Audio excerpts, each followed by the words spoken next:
Film ini berlatar di tahun 80-an. Di rumah gedongan milik Tuan Gray, ada gadis tepos lagi jagain anak majikannya.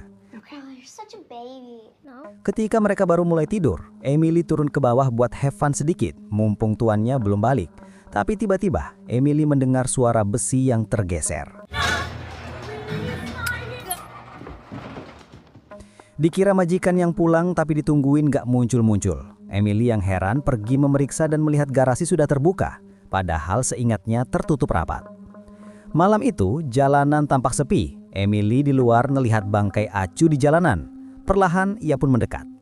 Tanpa disadarinya, seseorang bergerak cepat di balik semak-semak.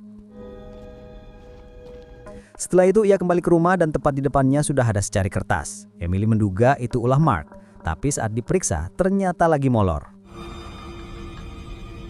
Lantas ia menuju ke kamar Marina untuk bertanya, tapi Marina juga nggak tahu apa-apa. Dalam kebingungan, ia melihat bingkai foto tiba-tiba berjejer di lantai. Ia yakin Mark yang iseng, tapi saat dicek lagi, Mark masih molor, bahkan ada tulisan baru. Meski ketakutan, Emily mencoba tetap tenang sambil mengutin bingkai di lantai. Hingga tiba-tiba, pintu kamar terbuka sendiri.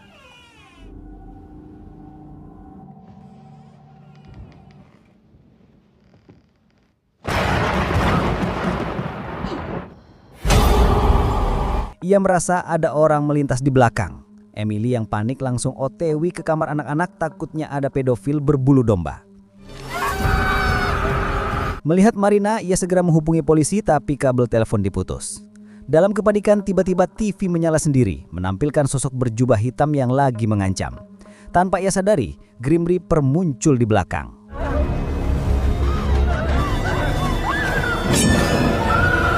Malangnya, Emily dicincau hidup-hidup. Singkat waktu, Dina yang lagi pulkam di jalan ketemu dengan teman lama bernama Chad dan Willis. Meski pernah satu SMA, hubungan mereka tak begitu akrab.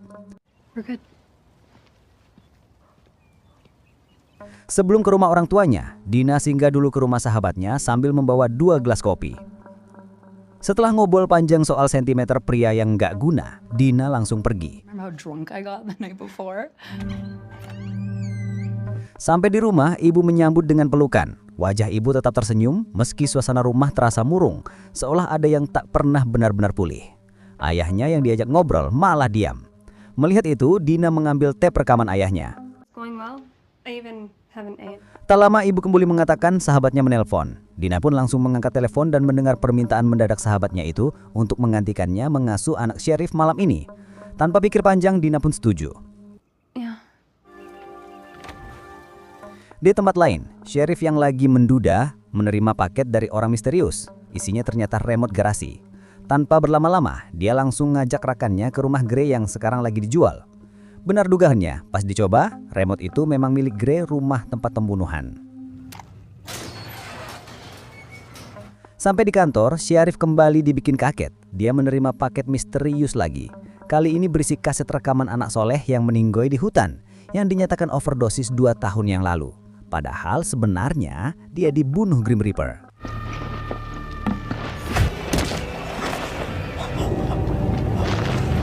Kira-kira siapa yang mengirim paket itu kepada Sheriff? Melihat video itu, mereka pun berangkat menuju ke TKP. Kali aja nemu petunjuk penting. Di tengah jalan, mereka bertemu dengan Elizabeth, seorang polisi hutan yang saat itu tak sengaja menabrak acu liar. Hingga setibanya di TKP, lagi-lagi mereka dibikin kaget ada paket misterius lagi. Isinya rekaman pembunuhan pengasuh tepos di rumah Gray. Saat video itu diputar mundur, Sheriff menemukan petunjuk krusial. Nomor polisi kendaraan yang terlihat ternyata terdaftar atas nama Chad. Alhasil, Chad pun dibawa ke kantor. Chad gak ngelak, dia ngaku memang suka ngerekam orang diam-diam.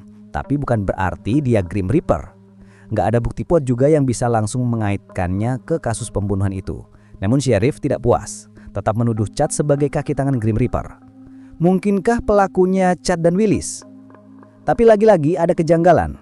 Jenis kaset yang dipakai di rekaman gak cocok sama alat perekamnya Chad. Perbedaan kecil tapi cukup menimbulkan keraguan. Meski rekannya sudah memperingatkan, tapi sheriff yang kepala batu tetap pergi mencari Willis. Come on, this way. Singkat waktu, Dina yang sudah sampai di rumah sheriff diam-diam memeriksa seluruh bangunan sambil bermain dengan anak sheriff. Di tengah permainan itu, Dina mendengar sesuatu.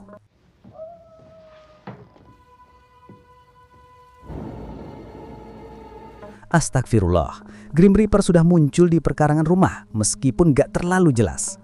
Dina langsung menutup pintu, dia pikir tetangganya lagi nyari rumput yang bergoyang. Setelah menidurkan Maxi di kamar, di lantai bawah Dina mendengar suara acu menjerit.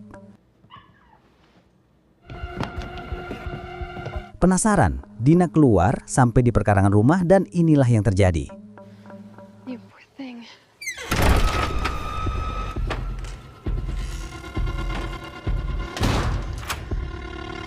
Baru aja masuk rumah, Dina mendengar langkah kaki di loteng. Tanpa pikir panjang, Dina langsung pergi ke kamar Maxi. Tapi Maxi lagi bermimpi. Lalu suara langkah kaki siapa tadi? Nggak mungkin Abang Pentol. Sejak saat itu, rentetan teror mulai menghantui Dina. Grim Reaper selalu mempermainkan mental sambil merekam setiap detik ketakutan korbannya. Nggak ada yang tahu di mana Grim Reaper bersembunyi. Tak lama kemudian, sahabat Dina menutup telepon.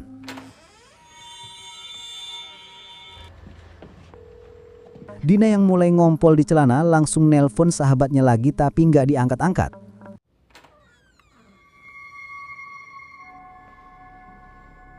Astagfirullah, kamar sheriff yang terkunci tiba-tiba kebuka sendiri. Dina yang penasaran langsung ngecek dan menemukan kaca jendela sudah pecah.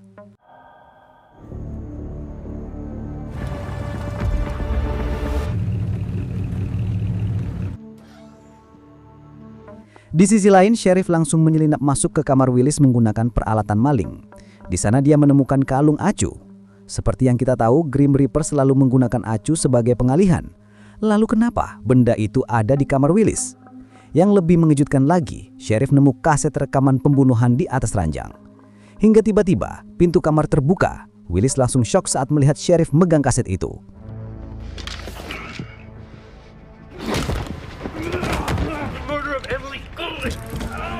Alhasil, Willis langsung ditahan dan dibawa ke kantor. Pas itu, Willis papasan sama Chad yang baru saja keluar. Sementara itu, di dalam ruangan, sheriff langsung nyetel rekaman yang baru ditemukan. Isinya ternyata pembunuhan istrinya sendiri.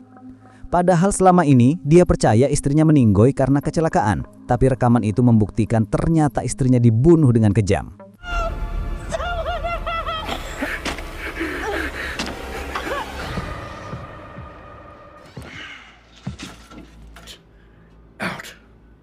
Sheriff yang panas dada langsung masuk ke ruang interogasi. Willis hampir didor sampai mampus kalau nggak dia menjelaskan bahwa bukan dia pelakunya. Katanya ada seseorang yang nyuruh dia nyerahin kaset itu. Belum sempat menjelaskan, sesuatu terjadi.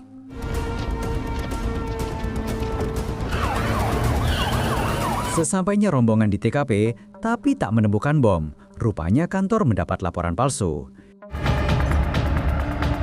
Di sisi lain, Dina yang ketakutan parah langsung nelpon sheriff. Di saat yang sama pula, Grim Reaper yang ternyata bersembunyi di lemari baju mau ngabisin anaknya sheriff. Tapi belum sempat ngapa-ngapain, dia mendengar suara Dina lagi nelpon. Alhasil, dia langsung turun. Tapi begitu di bawah, ternyata cuma rekaman tape.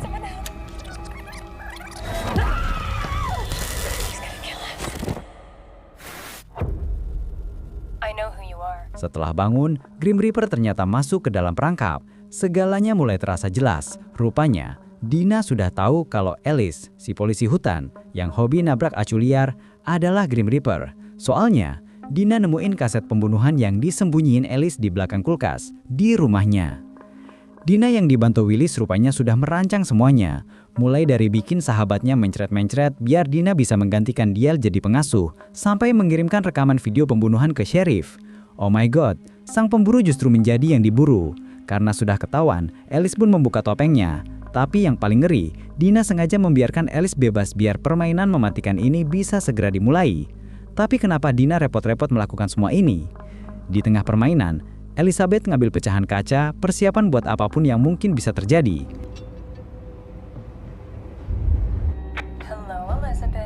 Gak lama kemudian, Dina mulai ngarahin Alice pakai HT buat nyari dia yang bersembunyi entah di mana.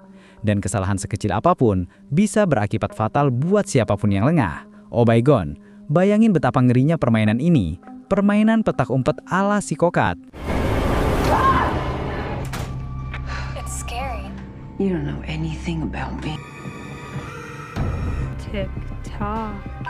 Alice akhirnya melihat Dina di kejauhan. Pengejaran membawanya ke pinggiran hutan, tempat yang tak biasa. Di sana berdiri deretan patung Grim Reaper yang semuanya identik, tapi Alice tahu salah satunya pasti Dina. Meski begitu, Alice tetap kecolongan.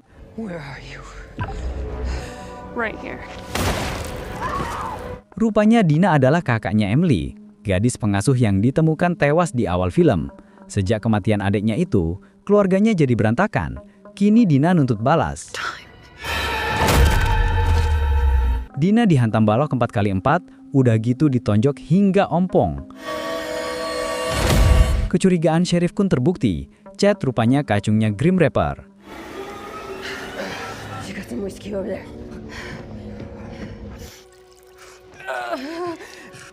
Singkat waktu, Dina mengungkapkan Alice melakukan kesalahan fatal dengan datang ke pemakaman adiknya tempo hari, padahal Alice tak punya hubungan dengan almarhum. Kecurigaan muncul, hingga Dina pun mulai menguntik Alice sampai ke rumahnya. Akhirnya menemukan kaset rekaman pembunuhan dan terbongkar kalau Alice lah yang selama ini menjadi Grim Reaper. Di tengah ketegangan itu, mendadak Chad mau kabur keluar kota. Dia merasa kali ini mereka bakal ditangkap. Akan tetapi, Elizabeth yang pede menenangkan Chad. Katanya aksi mereka gak bakal ketahuan jika mereka membunuh Dina dan Willis. Hingga tiba-tiba, HT berbering. Rupanya Willis memanggil Dina. Mendengar itu, Chad langsung rebut HT buat manggil Willis buat datang. Maksudnya, mau menghabisi satu-satunya saksi. D, do you copy? Astagfirullah, kepala Chad pecah, otak psikopatnya berhamburan di lantai. Rupanya, Dina sudah memperhitungkan semuanya. Melihat kejadian itu, Elizabeth mengamuk.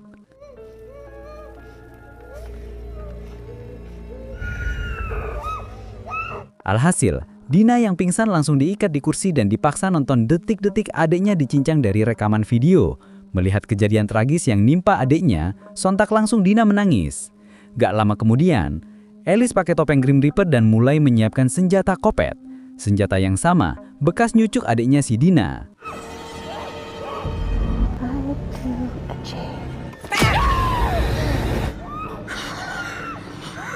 You will too.